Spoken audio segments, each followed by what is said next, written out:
Up next, viewers, we're getting you some more important breaking updates as far as the geopolitical situation that is developing is concerned. Now, the Belarus Foreign Minister Vladimir Mackay has said that they are ready to participate in the negotiation process to resolve the conflict in Ukraine if asked to do so.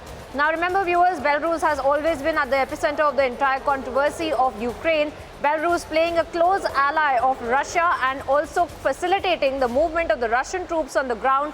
Not only that, but also helping in lashing out against the West and the NATO forces, claiming that these kind of financial sanctions that the rest of the world is levying against Russia are not going to work out in their favor. And we have seen how the meeting between the Russian president and the Belarusian president had also taken place just a few hours back. And now Belarus's foreign minister claiming that they will help in negotiation process if they have been asked to. Crispino, what do you make of this comment as well that has come out just hours after a meeting that took place between Vladimir Putin and the Belarusian president as well? Could it be also just posturing? Absolutely, because the Belarus's face has been exposed. Our colleague Piyush on ground exposed that for us, and we had seen how the Russian troops were entering through Belarus. Clearly a doublespeak there by the Belarusian side. And remember, 3 rounds of talks were already held in Belarus, and the outcome of which we had seen, and now we're looking at Belarus helping Russia in all aspects. Joining us on the broadcast is Jitendra Kumar Ojha, geopolitical expert. Jitendra Kumar Ojha, thank you for joining us. What do you make of the geopolitical situation right now in this particular time?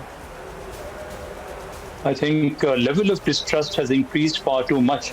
And right now we are seeing the dangers that this distrust engulfing other regions.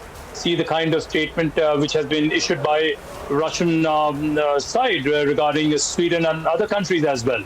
So I think this situation is extremely dangerous. Diplomacy has failed. And what I feel that NATO countries, they have worked in a very bureaucratic manner to exacerbate this distrust in multiple ways.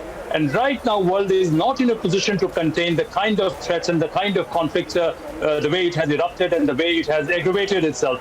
So I feel that at a moment like this, a country like India has a lot at stake, because this kind of confrontation between Russia and the West is extremely dangerous for us.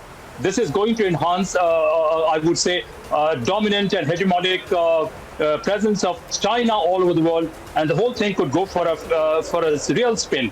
The kind of peace that we have enjoyed after the Second World War, I think that peace is seriously under threat at this point of time.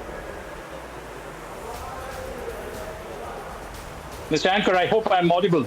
Well, yes, thank you for putting this into perspective for us. And now we see the Belarusian foreign minister also getting into the entire process of negotiation, claiming that he is ready to negotiate if has been asked so. And this comes hours after a meeting that took place between the Belarusian president and the Russian president as well. And we had seen how there was a troop movement from the Belarusian border towards Ukraine of the Russian troops as well. So thank you for joining us with that perspective. And now let's take a look at this 1-minute report, and then we bring you all the breaking updates.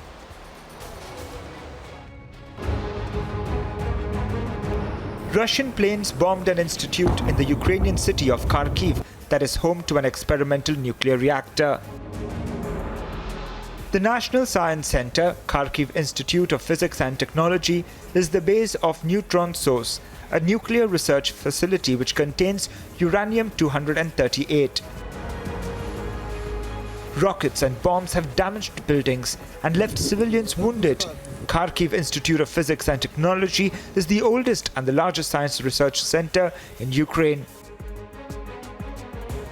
According to the president's office, fortunately, there has been no change in background radiation. Meanwhile, the head of the International Atomic Energy Agency said the nuclear watchdog had scheduled physical inspections of the nuclear facilities, though he would give no details on how or when inspections would take place. Agency report for Republic TV.